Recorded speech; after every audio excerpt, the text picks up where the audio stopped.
Bapak, Ibu, dan saudara-saudara yang dikasihi dalam nama Tuhan Yesus Kristus, sebelum kita memulai katekesi kita pada hari ini, maka terlebih dahulu kita akan memulai dengan doa pembuka. Marilah berdoa dalam nama Bapa dan Putra dan Roh Kudus. Amin. Ya Bapa yang penuh kasih, kami bersyukur karena dalam Kristus kami tidak lagi hidup dalam penghukuman, tetapi dalam kebebasan sebagai anak-anak-Mu. Curahkanlah Roh Kudus-Mu ke dalam hati kami, agar kami mampu meninggalkan hidup menurut daging dan berjalan menurut Roh. Bukalah hati dan budi kami, agar kami memahami sabda-Mu dan menghidupinya. Demi Kristus Tuhan dan Penantara kami. Amin. Dalam nama Bapa dan Putra dan Roh Kudus. Berikan katekese tentang judulnya menghidupi martabat anak Allah dari surat Rasul Paulus kepada jemaat di Roma bab 8 ayat 1 sampai 17. Bapak, Ibu, saudara dan saudari yang terkasih, banyak orang Kristen menjalani hidup dengan beban berat di pundak mereka. Mereka merasa setiap kesalahan kecil membuat Tuhan memalingkan wajah. Namun, Paulus memulai bab ini dengan proklamasi kemerdekaan. Tidak ada penghukuman bagi mereka yang ada di dalam Kristus Yesus. Bayangkan seorang narapidana yang pintu selnya sudah dibuka, tetapi ia tetap duduk di dalam karena merasa tidak layak untuk bebas. Itulah kondisi banyak dari kita. Katekese hari ini mengundang kita untuk berani melangkah keluar. Kristus telah membayar denda kita. Sekarang kita tidak lagi berjalan di bawah bayang-bayang hukuman, melainkan di bawah terang kasih karunia. Paulus menggambarkan sebuah kontras yang tajam antara daging dan roh. Daging bukan sekadar tubuh fisik. Tubuh kita diciptakan baik oleh Allah. Daging yang dimaksud Paulus adalah kecenderungan hati yang bengkok, keinginan untuk menjadi Tuhan bagi diri sendiri, kesombongan, dendam, dan pemuasan diri yang merusak. Sedangkan hidup dalam roh adalah arah hidup baru. Jika hidup dalam daging itu seperti kapal yang terombang-ambing badai ego, hidup dalam roh adalah seperti kapal yang membentangkan layar dan membiarkan angin atau roh yang menentukan arahnya.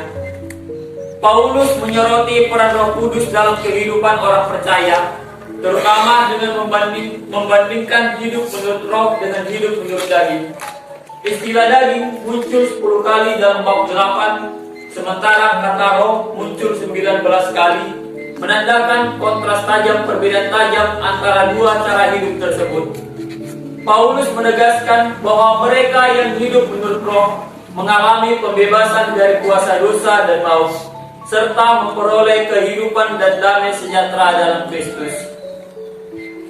Paulus mengembangkan bahwa orang percaya yang telah menerima roh Allah tidak lagi berada di bawah dominasi daging yang membawa kepada kematian, tetapi mereka hidup dalam kekudusan dan persekutuan dengan Allah. Bapak gereja seperti Santo Agustinus menafsirkan tentang hidup menurut roh sebagai berikut. Tetapi karena hikmat duniawi ini telah dihancurkan dan disingkirkan dalam Tuhan yang menjadi manusia, kebenaran hukum digenapi ketika seseorang tidak berjalan menurut daging, tetapi menurut roh. Dari mana dikatakan dengan sangat tepat, "Aku datang bukan untuk meniadakan hukum, tetapi untuk menggenapinya." Karena kasih adalah pemenuhan hukum. Kasih adalah milik mereka yang berjalan menurut roh. Karena kasih adalah milik kasih karunia Roh Kudus, ketika tidak ada kasih akan kebenaran tetapi hanya rasa takut, hukum tidak terpenuhi.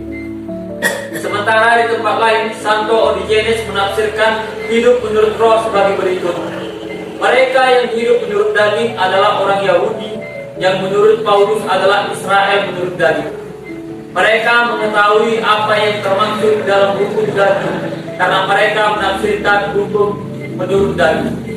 Mereka yang hidup menurut roh adalah orang-orang yang disebut Paulus sebagai orang Yahudi dalam roh, bukan dalam tulisan.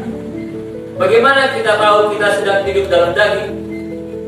Kita cek buahnya atau kita lihat buahnya. Apakah hari-hari kita penuh dengan kecemasan, pertengkaran, dan kekosongan? Itu tanda kekuasaan daging. Sebaliknya, roh menghasilkan damai sejahtera. Paulus menegaskan keinginan daging adalah maut, tetapi keinginan roh adalah hidup dan damai sejahtera. Seringkali kita mencoba menjadi orang baik dengan kekuatan sendiri. Kita membuat tapi gagal lagi. Mengapa? Karena kita mencoba memenuhi kebutuhan hukum dengan kekuatan daging. Bapak-bapak gereja seperti Yohanes Chrysostomus menafsirkan tentang daging dalam tulisannya, mereka yang hidup menurut daging memikirkan hal-hal yang dari daging. Mereka yang hidup menurut roh memikirkan hal-hal yang dari roh. Sebagai berikut, ayat ini tidak dimaksudkan untuk meremehkan daging. Selama daging tetap pada tempatnya, tidak ada hal yang tidak diinginkan yang akan terjadi. Tetapi jika kita membiarkannya dengan caranya sendiri dalam segala hal dan membiarkan daging lepas kendali, ia akan bangkit melawan jiwa dan kemudian menghancurkan dan merusak segalanya. Ini bukan karena sifatnya sendiri, tetapi karena tidak tepat dan kekacauan akan terjadi. Paulus memberi rahasia besar di ayat 11. Roh yang membangkitkan Yesus adalah roh yang sama yang diam di dalam kita. Ini adalah kekuatan supranatural di luar dari diri kita. Roh Kudus bukan sekadar penasihat, dia adalah sumber energi. Jika kita merasa sulit mengampuni, sulit jujur atau sulit setia, mintalah Roh Kudus mengambil alih. Kita tidak berjuang menuju kemenangan, kita berjuang dari kemenangan yang sudah diraih Kristus melalui kuasa Roh-Nya. Ketika Paulus bicara tentang adopsi atau anak adopsi di dunia kuno, seorang budak tidak punya hak waris dan hidup dalam ketakutan. Tapi seorang anak yang diadopsi memiliki hak penuh atas nama dan kekayaan ayahnya. Tuhan tidak ingin kita mendekatinya dengan gemetar karena takut dihukum. Dia ingin kita mendekat dengan tangan terbuka. Seruan Aba ya Bapa adalah istilah bayi kepada ayahnya dalam bahasa Arab, yang artinya dalam bahasa Indonesia seperti Papa, Bapak, Amo, Ayah. Tuhan yang menciptakan alam semesta yang luas ini ingin kita menyapanya dengan keintiman seorang anak. Status kita hari ini bukanlah produk gagal, bukanlah ciptaan gagal. Kita bukan sekadar pendosa yang beruntung. Kita adalah anak Allah dan ahli waris bersama Kristus. Paulus menutup bagian ini dengan sebuah realitas: menjadi anak Allah berarti siap menderita bersama Kristus. Menderita di sini bukan berarti kita harus mencari-cari kesusahan, tetapi kesediaan untuk mematikan keinginan daging yang egois demi kasih. Kita memikul salib kecil kita sehari-hari, tahu bahwa di ujung jalan ada kemuliaan yang tidak terbandingkan. Menjadi pertanyaan refleksi bagi kita adalah, apakah saya masih sering merasa dihukum oleh masa lalu saya? Ingatlah, Kristus sudah membebaskan kita. Minggu ini, dalam situasi sulit apapun, saya perlu berseru, Aba ya Bapa, dan membiarkan Roh-Nya memimpin reaksi saya. Semoga Tuhan memberkati kita semua. Amin. Marilah kita mengakhiri katekesi kita pada hari ini dengan doa penutup. Dalam nama Bapa dan Putra dan Roh Kudus. Amin. Ya Bapa, kami bersyukur atas sabda-Mu yang telah kami dengarkan hari ini. Teguhkanlah kami dengan Roh Kudus-Mu, agar kami sungguh-sungguh hidup sebagai anak-anak-Mu, berani berseru Aba ya Bapa, dan setia mengikuti perintah-Mu dalam hidup sehari-hari.